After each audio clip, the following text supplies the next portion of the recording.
Свое сегодняшнее выступление Башлам посвятил набору новой группы подопечных в реабилитационный центр для детей и подростков с ограниченными возможностями. 3 недели в течение этого времени дети проходят реабилитацию. Они не только проходят все медицинские процедуры, но и получают возможности развития творческих навыков. Сегодня свое умение ребята демонстрируют новой смене. Готовят своего рода творческий отчет, то есть чему они научились за это время.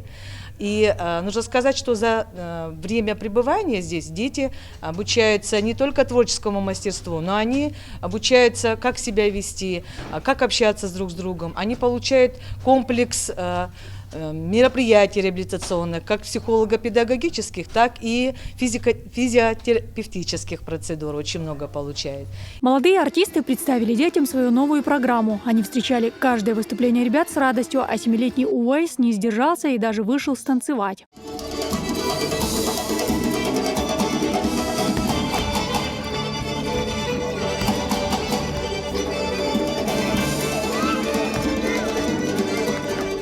Кому, если не этим детям, давать такие концерты? Это концерт и программа, которая у нас была в этом году, подготовленная новая программа, подготовленная к 45-летнему юбилею нашего ансамбля. Вот с этой программой мы сегодня были в этом реабилитационном центре.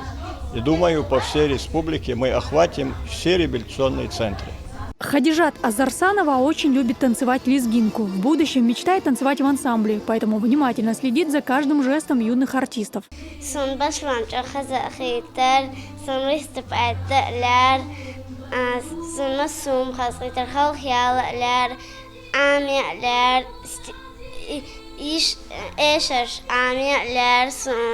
Традиция провожать очередной поток детей и встречать новый с концертной программой будет продолжена и дальше. Ансамбль «Башлам» намерен и впредь дарить хорошее настроение подопечным центра. Дагмара Касаева, Динара Мурадова, Муслим Типаев и Абубакар Абазов. Новости.